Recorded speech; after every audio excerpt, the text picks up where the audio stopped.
నమస్తే రమగారు. నమస్తే జయ. రమగారు, ఏదైనా ఒక చిన్న స్టోరీ అంటే ఒక 4-5 ఎపిసోడ్లు వచ్చేలాగా అలా వస్తే చాలదా మీకు? ఓకే, 2 పెద్దది చెప్తారా? కొంచెం పెద్దవి చెప్దాం. 2 ఎపిసోడ్స్లో చెప్పేసేద్దాం. తప్పకుండా. ఖలీఫాల గుప్తధనం. ఖలీఫా అనగానే మనకు అదేదో గుర్తొస్తుంది కదా, అదేదో కథ అరేబియన్ నైట్స్లో నుంచి తీసుకున్నది. ఈ ఖలీఫాల గుప్తధనం ఏంటంటే ఉమర్ రషీద్ అని ఆయన ఖలీఫాగా ఉన్న కాలం అన్నమాట ఇది. ఈయన బాగా సంగీత ప్రియుడు, ఓకే, తర్వాత హాస్య ప్రియుడు, సరదా ఎక్కువ ఆయనకి. ఎప్పటికప్పుడు మారువేషం వేసుకుని ప్రజల్లోకి వెళ్ళిపోయి గొప్పగా ఎంజాయ్ చేసి వస్తుంటాడనమాట. అయితే ఒకనాడు ఏమైంది, ఆయన కొంచెం సంగీతం పిచ్చి అవి ఉన్నాయి కదా, ఏవో ప్రోగ్రాంలు అవి ఇవి అయినాయి. సరే కొంత గ్యాప్ తీసుకుందామని ఆయన ఏం చేశాడు, ఆయనకి మస్రూర్ అని ఒకడు ఉంటాడు, వేత్రహస్తుడు. ఆయన ఎక్కడికైనా వెళ్తుంటే దండం పట్టుకుని ఖలీఫా వస్తున్నారని కేక పెట్టేవాడు. అతను లేకుండా ఈయన రాడనమాట ఎక్కడికి. అదే. తర్వాత ఏమో జాఫర్ అనే ముఖ్యమంత్రి. వీళ్ళిద్దరూ కాకుండా ఈయనకి చాలా అత్యంత ప్రీతిపాత్రుడైన ఇషాక్ అనేటువంటి సంగీత విద్వాంసుడు. ఇషాక్. ఈ ఇషాక్కి ఏంటంటే ఆయన దగ్గరికి రకరకాల వాళ్ళు సంగీతం నేర్చుకోవడానికి వస్తూ ఉంటారు. వాళ్ళలో అద్భుతమైన గాయకులు, అందమైన వాళ్ళు ఉంటే వాళ్ళని తీసుకుపోయి ఆయన ఖలీఫాకి అప్పచెప్పేవాడు, చూపించేవాడు. ఆ సంగీతం ఆయనకి నచ్చితే ఖలీఫా జనానాలో కలిపేసుకునేవాళ్ళు. ఓకే. ఓవేళ ఖలీఫా దగ్గర ఉన్న వాళ్ళల్లో ఎవరిదైనా సంగీతం బాగుండలేదు, కిన్నెర వాయించడం బాగుండలేదంటే వాళ్ళని ఇషాక్ దగ్గరికి పంపిస్తే ఆయన చేసేవాడు. అసలు ఆయన్ని సంగీత కళానిధిగా చెప్పుకునేవాళ్ళు ఆ కాలంలో. సాధారణంగా ఈయన ఖలీఫా ఎక్కడికైనా వెళ్ళేటప్పుడు ఆయన సరదాగా వెళ్ళదలుచుకుంటే ఇషాక్ని తీసుకెళ్ళి ఎక్కడైనా ఓ పాట పాడండి, ఒక వీణ వాయించండి అలా అడిగేవాడు అనమాట. ఒకసారి ఈయన మారువేషం వేసుకుని ఊరికే అట్లా తిరిగొద్దామని బయలుదేరుతున్నాడు ఈ మస్రూర్ని తీసుకుని. అప్పుడు జాఫర్ని రమ్మన్నాడు, ఇషాక్ని కూడా రమ్మన్నాడు. అప్పుడు వాళ్ళకి టైగ్రిస్ అని నది ఉంది అక్కడ, అది పెద్దగా పొంగులు వస్తుందట. ఆ పొంగు వచ్చే సమయంలో ఓ పడవ మీద 4 కలిసి దాటారు. పడవ వాడితో గొప్పగా సరదా పడి ఆయనేమో ఒక్కొక్కళ్ళు మీరు ఎంత ఉన్నారు, ఒకళ్ళు ₹1 ఇవ్వండి అన్నట్ట పడవవాడు. అంటే ఈయన ఏమన్నాడు, అదేమిటి మరి మీకు ఈతొచ్చా అని కూడా అడిగాడు. మాకు ఈత రాదు, పడవ ఇది నది పొంగు మీద ఉంది, ఒకవేళ ఏదైనా అయితే నా వరకు నాకు ఇబ్బంది లేదు, గజీత కానీ నేను వెళ్ళిపోతా, మీ దాని మీదే మీ ఓన్ రిస్క్ మీదే పడవెక్కండి అన్నాడు. గజీతగాడివే అయితే సరే నేను ఉద్దు పడేస్తాం, నువ్వు ఎటా పరిగెత్తావో చూస్తామన్నారు. బాబోయ్, అది గజీతగాడంటే ఈతని కాదండి, ఒకవేళ ప్రాణాల మీదకి వస్తే తప్పించుకోగలను, 5-6 సార్లు తప్పించుకున్నా, మామూలుగా నన్ను గజ ఈత కొట్టమంటే నేను కొట్టలేను అని చెప్పాడు. బాగా సరదా పడ్డారు, నవ్వుకున్నారు. నది దాటి వెళ్ళారు. నది దాటి వెళ్తే అక్కడ కూడా బోళ్ళని సంగీత కళాశాలలు ఉన్నాయి, ఇళ్ళు వాకిళ్ళు అవి ఉన్నాయి. అప్పుడు ఈషాక్కి తెలిసిన ఒక ముసలాయన కనపడ్డాడు. ఓకే. ఆయన ఏంటంటే ఈయనకి బానిసల్ని సప్లై చేసేవాడు. ఆ కాలం అంతా ఏమిటో బానిసల మీద ఉండేది. అవును, ఆడ బానిసలు, మగ బానిసలు, తృతీయ ప్రకృతులు, వాళ్ళంతమంది గందరగోళంగా ఉండేవాళ్ళు. అయితే ఈ ముసలాయన ఈ ఈషాక్ని చూడగానే, అయ్యో మా దగ్గర ఒక అద్భుతమైన అమ్మాయి ఉంది, ఆ పిల్ల ఎప్పటి నుంచో మీ దగ్గరికి పంపించమని ఏడ్చి గోల్ చేస్తోంది. ఈ పిల్ల ఎవరంటే మనకి పర్షియా వైపుకి ఉన్న రాజ్యాల్లో ఒక రాజుగారి కూతురు. ఆయన శత్రువులు ఆ రాజుని తరిమి కొట్టేశారు. ఆయన పెళ్ళాము పిల్లలు చెట్టు పుట్ట పట్టిపోయారు. అప్పుడు ఈ పిల్ల పాపం 4-5 ఏళ్లది, ఒక 7-8 ఏళ్లదో ఎవరికో దొరికింది, బానిసలుగా అమ్మబడింది. ఆ పిల్ల కిన్నెర కంఠం దాంది, ఎంత మంచి కొంతో, చాలా అందగత్తె, దేవతా స్త్రీ వెళ్ళే కనపడుతుంది. నేనే పెంచాను, నా దగ్గరే ఉంది, కానీ ఇషాక్ గారి మీ పేరు విని ఆ పిల్లేమో మీ దగ్గరకు వస్తానని అడుగుతోంది అనేసరికల్లా ఈయన అన్నాడు, వీడు అట్టగే చెప్తాడు, ఖలీఫాకేం నచ్చల, ఏమిటో సరదాగా తిరుగుతామని వస్తే వీడెవిడ పట్టుకున్నాడు, నేను అవన్నీ ఏమి చూడను, ఇప్పుడు నాకు అవన్నీ ఏం వద్దంటే ఇతను అన్నాడు మన ఇషాక్, కాదండి మంచి మంచి వాళ్ళని తీసుకొచ్చాడు, మీ దగ్గర వాయించేవాళ్ళు 5-6 పేర్లు చెప్పాడు, ఈ 5-6 ఈయనే సప్లై చేశాడు, ఎవరి పడితే వాళ్ళని మనకు అంటించడు, సరే ముందు ఆ సంగీతం ఏమిటో విందాం పదండి అని చెప్పి తీసుకుపోయారు. తీసుకెళ్తే ఖలీఫా నేను సంగీతాలు విని విసుగ్గా ఉందంటే ఆయన బయట కూర్చోబెట్టారు. ఈయన లోపలికి వెళ్ళాడు ఇషాక్. లోపలికి వెళ్తే ఆ పిల్లని తెచ్చారు. ఆ పిల్ల ఒక 16-17 సంవత్సరాల పిల్ల. సరే అమ్మాయి కిన్నెర వాయిస్తూ ఇట్లా చిన్నది వాయిస్తూ పాడుతుంది. అసలు మైమరిచిపోయాడు ఇషాక్. ఇదేమి కంఠము, ఇదేమి సంగీతం, అదేం వాయిద్యము, నేను ఎక్కడా వినలేదు, ఏదో దేవతా సంగీతం వల్లే ఉంది, చిన్నపిల్లకి ఇంత సంగీతం ఏమిటి, ఏదో దేవకన్యేట వచ్చేసినట్టుంది అంటే ఆ ముసలాయన ఏం చేశాడు, ఆ పిల్ల ముసుగు తీసి ఆ పిల్లని చూపించాడు ఈషాకి. ఆశ్చర్యపడి, ఎంత అందంగా ఉంది, కంఠం ఎంత బాగుందో, పాట ఎంత బాగుందో, పిల్ల అంత బాగుంది. సరే తప్పకుండా ఈ పిల్లని నాకు అప్పచెప్పమని అడిగాడు. ఆ అమ్మాయి కాళ్ళు పట్టేసుకుంది. ఎప్పటి నుంచో నేను కోరుకుంటున్నాను మీ దగ్గర సంగీతం నేర్చుకోవాలని, నాదేమిటి గాలిపాట, నేను ఎవరి దగ్గర నేర్చుకున్నది కాదన్నది. ఈషాకు ఆశ్చర్యపడి, నేర్చుకోని పాటే ఇంత బాగుందా, ఇంకా కొంచెం ఫైన్ చేస్తే ఇది ఎంత బాగుంటుంది. సరే ఈ పిల్ల తప్పకుండా నేను తీసుకుంటాన్నాడు. ఆమె తమాషా పేరు తుఫానో పేరు ఆ పాపది, ఆ పిల్లది. ఆ తుఫాఫా అదే ఇలాంటిదే పేరు అనుకో. పుస్తకం అంతా ఆ తుఫానే రాస్తాడు. ఈ తుఫా అమ్మాయి పేరు. ఆ తుఫాని తీసుకొచ్చి ఈ ఈషాకి అప్పచెప్పారు. ఈ ఖలీఫా అడిగాడు, నువ్వేదో సంగీతం వినాలని వెళ్ళావు, ఇది నీకు నచ్చిందా ఏమిటి దాని సంగతి అని. కొంచెం ఆడపిల్లలు అనేసరికి ఆసక్తి ఉంటుంది ఎవరికైనా. ఈషాకి ఏమన్నాడంటే, చాలా బాగుంది, నేను తప్పకుండా మీకు చూపిస్తాను, కొద్దిగా చిన్న చిన్న మెళకువలు చెప్పాలంతే అని చెప్పి మళ్ళీ పడవ దాటి వెళ్ళిపోయారు. ఈ తుఫాని కూడా ఈషాకి అప్పచెప్పారు. ఓకే. కొద్ది రోజుల పాటు, కొన్ని 40 రోజులు తన దగ్గర ఉంచుకొని శిక్షణ ఇచ్చారు. చిన్న చిన్న మెళకువలు చెప్పి ఖలీఫా దగ్గర ఎట్లా ప్రవర్తించాలో చెప్పి ఒకనాడు ప్రదర్శన ఏర్పరిచారు. ఆ ఖలీఫా గారు ఈ అమ్మాయి కంఠం విని మూర్ఛపోయాడు. ఆ మూర్ఛపోవటం ఎన్నిసార్లు రాస్తారో ఆ కథల్లో. మూర్ఛపోయాడు. తర్వాత ఆమె మొహం చూసి మూర్ఛపోయాడు. ఈ పిల్లని నాకు ఇచ్చేసేయమని, ఈషాకు మీకోసమే తెచ్చానని చెప్పే లోపలే ఆయనే ఆ పిల్లని కావలించుకుని తనతో పాటు తీసుకుపోయాడు. ఇక ఆ అమ్మాయిని వదిలిపెట్టలే ఆ ఖలీఫా. పొద్దుస్తమానం ఆ అమ్మాయి దగ్గరే ఉండేవాడు. మిగిలిన రాణుల దగ్గరికి వెళ్ళేవాడు కదా. ఆయనకి బోల్డంతమంది 120 మంది ఉన్నారు ఆయన జనానాలు. చాలు.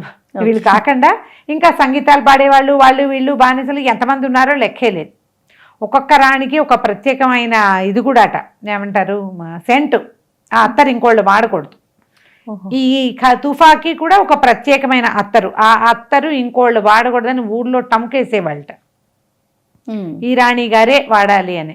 ఇక ఈ తుఫా సంగీతానికి ఎంత మైమర్చిపోయాడంటే ఆయన ప్రతి రాత్రి ఆమె దగ్గరికే వెళ్ళేవాడు. ఆ సంగీతం వింటమే, ఆ పిల్లని చూస్తూ ఉండటం, ఆ సంగీతం వింటాం, దాన్ని వదిలిపెట్టలేనంత పెచ్చొచ్చేసింది ఆయనకి.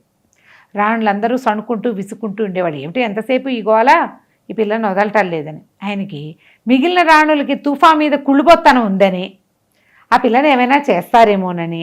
ఇంతకుముందు ఆయనకి ఆ ప్రాక్టీస్ ఉంది. ఈ రాణుల్లో పెద్దవాళ్ళు చిన్నవాళ్ళని తీసుకెళ్ళి చంపేస్తూ ఉండటాలు, ఎక్కడికైనా పంపేసేయటాలు, ఎవరినైనా వేరే వాళ్ళకి అప్పచెప్పటాలు అవన్నీ చేశారు. అందుకని ఏం చేసేవాడు, రోజు ఆ అమ్మాయి భవనానికి తాళం వేసుకుని వెళ్ళిపోయేవాడు. వాకిట్లో 1-2 కాపలాలు ఉండేవాళ్ళు. అందరూ తృతీయ ప్రకృతిలే ఉండేవాళ్ళు. ఈ అమ్మాయి ఆయన వచ్చినా రాకపోయినా తన దారిని తను ఏదో వాయించుకుంటూ సంగీతం పాడుకుంటూ ఉండేది. రాణుల్లో పెద్ద రాణి జుబేదా ఈయన రషీద్ గారి పెద్ద భార్య అన్నమాట. ఆవిడికి ఈ పిల్లని గురించి విని ఆ సంగీతం బయట విన్న వాళ్ళు కూడా మైమరిచిపోయి స్పృహ తప్పిపోయి అందరూ చెప్పేవాళ్ళు మామూలు సంగీతం కాదు అని. ఆవిడకి ఎప్పుడైనా చూద్దామని కూడా ఉండేది. ఈయన ఎవరిని చూడ్డానికి గీయడానికి ఏమీ లేదు, ఎలా చేసేవాడు. ఆ అమ్మాయి తనతోటే ఉండాలన్న పిచ్చ ఉండేదన్నమాట. ఈ పిచ్చకి చాలా రోజులు గడిచింది. తుఫా బాగా ఖలీఫాతోటి స్నేహం అలవాటైంది బాగా. ఆయన అంత ప్రేమగా ఉంటాడు. కొన్నాళ్ళకి ఏమైంది, ఆయన ఎక్కడికో వెళ్ళవలసి వచ్చింది. అది ఒక్కరోజు ప్రోగ్రాము. ఒకరోజు అంటే ఇవాళ పొద్దున్న వెళ్ళి రేపు పొద్దున్న రావాలి. ఓకే. ఇది ఇవాళ పొద్దున వెళ్ళటం అంటే పొద్దునిచ్చి తాళం వేసి, ఎలాగో తాళం వేసి ఉంటుంది, సాయంకాలం అయ్యేసరికి వచ్చేసేవాడు సంగీతానికి. ఇప్పుడు రాడు. ఆమెకి చెప్పాడు, ఇట్లా తప్పనిసరి వెళ్ళాల్సి వచ్చింది, నాకు వెళ్ళాలి లేదని భోరని ఏడ్చాడు. అమ్మాయి బతిమలాడింది. సరే ఈయన ఒప్పుకున్నాడు. సరే వెళ్తాను, జాగ్రత్తగా ఉండు 100 సార్లు చెప్పాడు. కాపలా పెంచాడు. పెంచితే ఏమైంది, ఈ తాళాలేసి తప్పెట్లేసి వెళ్తాడు కదా. ఈ రోజున, ఈ పర్టికులర్ రోజున ఆయన ఈ పిల్లని వదిలిపెట్టిపోతున్నాను అన్న దుఃఖోద్వేగంలో తాళం వేయటం మర్చిపోయాడు. వేయకపోయేసరికల్లా వెళ్ళిపోయాడు. ఈ అమ్మాయికి తాళం వేసాడో వేయలేదో ఆ అమ్మాయికి పట్టింపేయలేదు. తన దారిని తను వాయించుకుంటూ ఏదో అవి ఇవి కుట్టుకుంటూ చిన్న చిన్న లతలు తీగలు కుట్టుకుంటూ కాలక్షేపం చేసుకుంటుంది. తాళం వేసాడో వేయలేదో అమ్మాయి చూసుకోలే అసలు. అయితే ఈ జువేదా రాణి తాలూకు చెలికత్తెల్లో ఒకటి గమనించింది. అది రాణిగారికి చెప్పింది, మనం పోయి దాన్ని చంపేద్దాము, ఎందుకంటే నీ దగ్గరికి రావట్లేదు అనేసరికి ఆవిడ నవ్వింది. నా దగ్గర నన్ను పెళ్లి చేసుకున్న కొత్తల్లో కూడా ఇట్లాగే చేసేవాడు, కొంతకాలం ఉంటుంది ఇట్లాగే. పైగా ఆయన పంచప్రాణాలు అమ్మాయి మీద ఉన్నాయి. ఆ పిల్లతో సంసార సౌఖ్యం కాదు, దాని సంగీతం పిచ్చి ఆయనకి. అది అమ్మాయికి ఏదైనా అయితే అసలు మామూలుగా ఆ పిల్లకి జ్వరం వస్తేనే ఈయన స్పృహ తప్పి పడిపోయి ఆయన మందులు వాడుకుంటున్నాడు. మనం ఏదైనా చేసామంటే ఆయన బతుకుంటాడా? లేనిపోంది. అవన్నీ వద్దు, నాకు ఒట్టిగా చూద్దామని ఉంది ఆ పిల్లని, అంతే అని చెప్తే తాళం ఎలాగో తీసుంది కాబట్టి చల్లగా వెళ్దామని తాళం తీసున్న గదిలోకి వెళ్ళారు. అమ్మాయి ఏదో కిన్నెర వాయించుకుంటుంది. ఆవిడ బయట నుంచి వినే చాలా సంతోషించింది. రాణిని చూసి కాళ్ళగా దండం పెట్టింది, ఎంతో సంతోషించింది. క్షమించండి, నా వల్ల ఖలీఫా మీ దగ్గరికి రావట్లేదేమో, నేనేమీ చేయలేనంటే, నాకు తెలుసు ఖలీఫా పద్ధతి కూడా నాకు తెలుసు అని, నీ పాట ఎంతో బాగుంది, నువ్వెంతో బాగున్నావని ఆవిడ బోల్డని కానుకలు తెచ్చింది. చిన్నపిల్ల కదా, కానుకలన్నీ ఇచ్చి కాసేపు కూర్చుని వెళ్ళిపోయింది. ఈ అమ్మాయి ఒక్కతే ఉంది. జుబేదా రావటం అన్ని సంతోషంగానే ఉన్నాయి. కొంచెం రాత్రి చీకటి పడిన తర్వాత సంగీతం వాయించుకుంటుంది. కిన్నెర వాయిస్తుంటే అమ్మాయికి తెలిసింది నా గదిలో తను కాకుండా ఎవరో ఉన్నారు.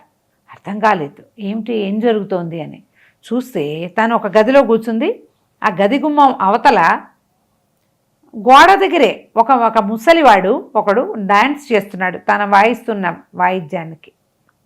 తెల్లపోయిందమ్మో, భయపడింది. ఎలా వచ్చావు, అసలు తాళం వేసింది కదా అని కేకలు పెట్టింది.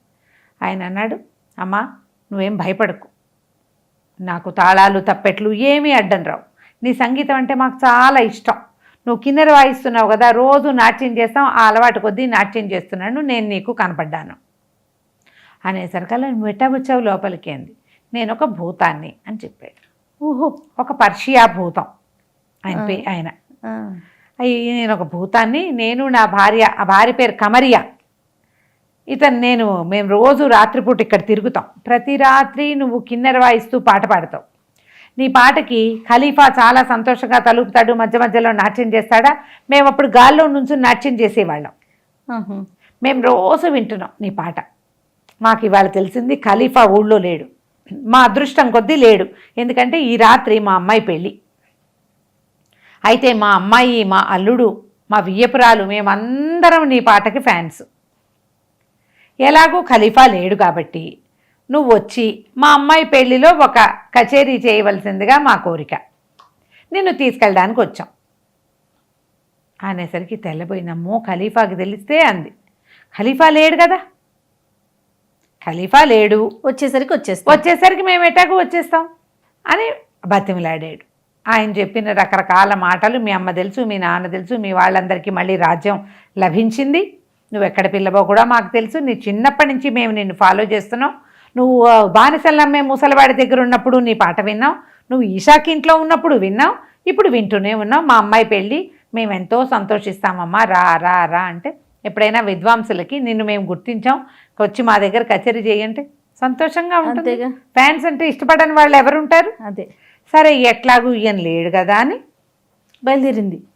వెళ్తానంది, వస్తాననేసరికల్లా ఇప్పుడు తీసుకెళ్ళటం ఎట్లా, ఒక అరేబియన్, వీళ్ళు పర్షియా భూతాలు కదా, ఒక భూతం గుర్రం అన్నమాట, గుర్రమే భూతం, అది వస్తుంది, దాని మీద ఎక్కించుకున్నారు. నా భార్య కూడా వస్తుందన్నాడు. అందరూ కలిసి బయలుదేరిపోయారు, వెళ్ళిపోయారు. ఏముంది ఇక్కడ ఎవరు లేరు, హడావిడి లేదు, ఖలీఫా ఎలాగూ లేడు, ఇక్కడ రోజు రాత్రి 2 దాకా వాయిస్తుంది టింగ్ టింగు, అదేదో అక్కడే వాయించుకోవచ్చు కదా, ఇలా భావించి బయలుదేరింది. ఈ బయలుదేరేసరికల్లా ఏమైంది, ఈ అమ్మాయి మీద ఇప్పుడు ఎప్పుడైతే ఇది సౌందర్యవతి, సంగీతము ఈ 2 ఉన్నాయో, ఇంకొక భూతాల గుంపు ఒకటి ఉంది, అదే అరేబియన్ భూతాల గుంపు. దానికి ఒక రాజు, ఈయన ఒక భూతాల రాజు, ఈ వచ్చిన ఆయన పర్షియన్ ఆయన. అక్కడ అరేబియన్ గుంపు ఇంకొకటి ఉంది, పర్షియన్ గుంపు, అరేబియన్ గుంపు. వాళ్ళ రాజు ముసలాయనేమో రాజ్యం వదిలేస్తే కొడుకు రాజు అయ్యాడు అక్కడ, జఫారియానో వాడి పేరు. వాడు ఎప్పటి నుంచో ఈ తుఫాని అపహరించుకోవాలని ఉన్నది. కానీ ఏం చేస్తారు ఈ భూలోకంలో మానవులు, వీటి చుట్టూతా, మందిరాల చుట్టూతా రకరకాల మంత్రకట్లు అవి వేసి పెట్టుకుంటారు. అవి రాకుండా వీళ్ళకి అడ్డం లేదు, ఎందుకంటే ఈ అమ్మాయి పర్షియన్ రాజకుమార్తె. ఈ వచ్చిన భూతాల గుంపు పర్షియా గుంపు, ఆమె సొంత గుంపు కదా, అది వచ్చేసింది. అరేబియన్ గుంపు రాలేదు. వాడు ఎప్పటి నుంచో అక్కడ ఒక 2 కాపలా పెట్టాడు.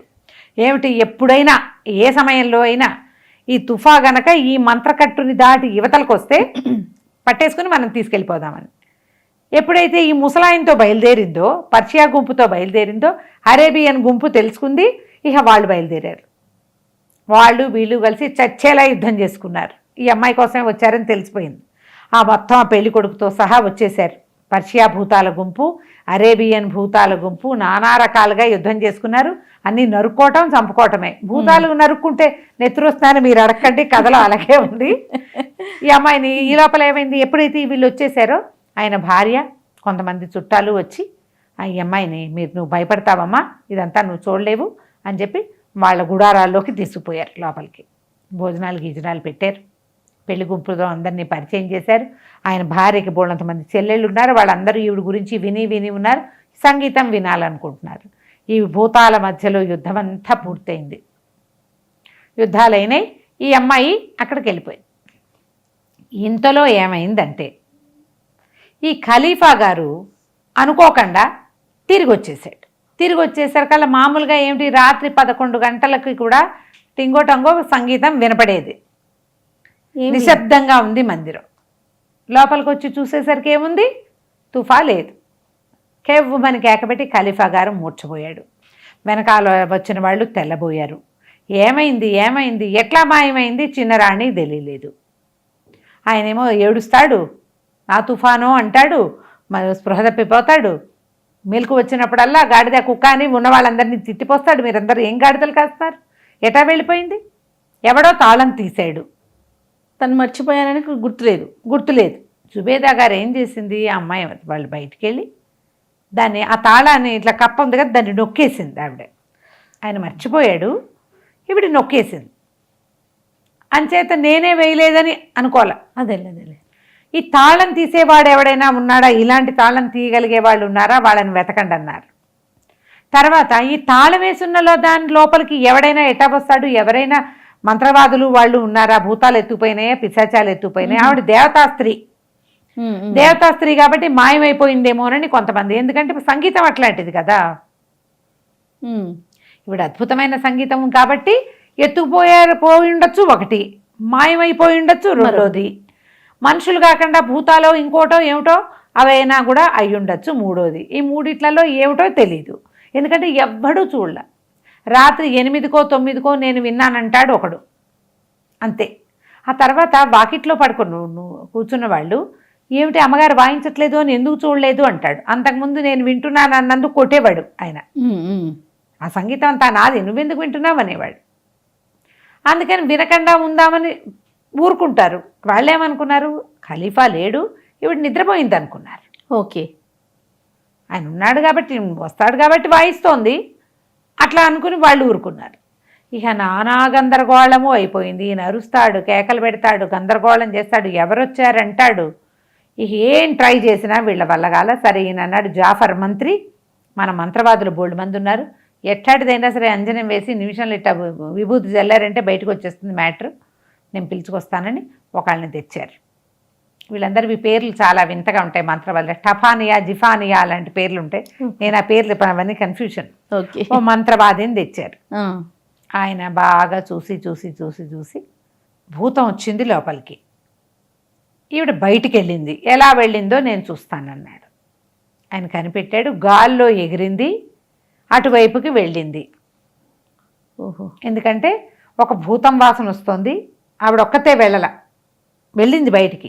ఆవిడ దిల్బహార్ అనే ఒక సెంటు వాసన వస్తుంది ఇక్కడ అన్నాడు. అనగానే ఖలీఫా ఆశ్చర్యపడి స్పృహపోయాడు ముందు. తర్వాత లేచి, అవును తుఫా దిల్బహారే వాడుతుంది. ఆ రాణి ఏం వాడుతుందో సెంటు రాణికి నాకు తప్పిస్తే మూడో కంటి వాడికి తెలియదు, నేను ప్రత్యేకంగా తెప్పిస్తా వాటిని. ఇది దిల్బహారే. దిల్బహార్ ఇట గాల్లో వెళ్ళినట్టు తెలుస్తోంది. అదొక్కటే కాదండి, అసలు ఆవిడ ఒక్కతే వెళ్ళదా, ఆవిడతో పాటు ఒక భూతం వెళ్ళింది, ఒక జంతువు వెళ్ళింది. 2 వాసనలు, మొత్తం 3 వాసనలు ఉన్నాయి అక్కడ. ఏ వైపుకి వెళ్ళిందో ఈ మంత్రవాది తీసుకుపోయాడు. అక్కడెక్కడో కొండలు గుట్టలు దాకా పోయారు. అక్కడ వాసన ఆగిపోయింది. వాళ్ళు గాల్లో కలిసిపోయారు. కొండల దాకానే అక్కడ దాకా వెళ్ళారు. ఇక ఎంత ట్రై చేసినా ఆవిడ ఎక్కడుంది ఏమిటో తెలియలేదు. ఈ మంత్రవాదుల్ని వాళ్ళని వీళ్ళని తిట్టిపోసాడు, కొట్టాడు. ఎవరు దొరికితే వాళ్ళని సంతాప దినాలు ప్రకటించండి, తుఫా మాయమైపోయింది కాబట్టి వారం రోజుల పాటు ఈ ఊళ్ళో ఎవడు తాగకూడదు, తినకూడదు, అందరూ ఏడుస్తూ గడపాలి అని చేశారు. ఎవడైనా తాగినా చేసినా వాడి కుడికాలు ఎడచెయ్యి నరికించేస్తాను, వరుసపెట్టి చంపేస్తానన్నాడు, అసురుడిని చంపుతానన్నాడు. ఇక ఒకళ్ళని కాదు, ఆయన ఆ అమ్మాయి మాయమైపోయిందన్న దుగ్ధతో ఇక ఏడ్చుకుంటూ గందరగోళంగా ఉన్నాడు. తుఫా మాత్రం హాయిగా సంగీతం పాడుకుంటూ బాగానే ఉంది. ఈ తుఫా మళ్ళీ వెనక్కి వచ్చిందా? ఖలీఫాలకి గుప్తధనం ఎలా లభించింది? ఈ రాజుగారి పిచ్చి ఎప్పటికి నయమైంది? మనం వచ్చే భాగంలో చూద్దాం. భలే ఇంట్రెస్టింగ్ ఉంది రమ్మగారు. నమస్తే అండి. నమస్తే. And for more videos, Please subscribe to iDream. Please subscribe to iDream. Please subscribe iDream. And please subscribe to iDream. For more videos, subscribe to iDream. please like, share and subscribe to the channel. Congratulations, iDream. subscribe to iDream. Subscribe to iDream. So subscribe to iDream Media. iDream ki iDream team andarki huge congratulations. Please subscribe iDream Media. Please subscribe to iDream. Subscribe iDream. Please subscribe to iDream. iDream అంటే నా కళల channel subscribe చేసుకున్నారు, నోరు తిరుగుతలేదు, మీరైతే గంట గుర్తు కొట్టండి. For more such videos, please subscribe to iDream. Subscribe to iDream. Please subscribe to iDream. Please subscribe iDream Media. Please do subscribe to iDream. Please subscribe to iDream Media. For best entertainment and information, please subscribe iDream. And don't forget to subscribe to iDream.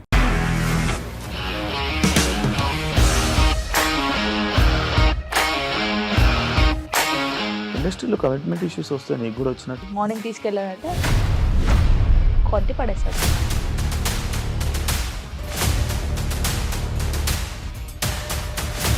ఒక్కళ్ళు కూడా చూడలేదు ఈ cinema అని చెప్పడానికి కూడా చాలా ధైర్యం కావాలి. అది నిజం కదా, దాంట్లో ధైర్యం ఏంటి? ఇది నెక్స్ట్ డే ప్లేట్ మార్చేస్తే తప్పు కదా. As of now, we are comfortable this అని నేను అనుకుంటున్నాను. రష్మిక గారిది మీది ఒకే ఊరు అంటే కదా?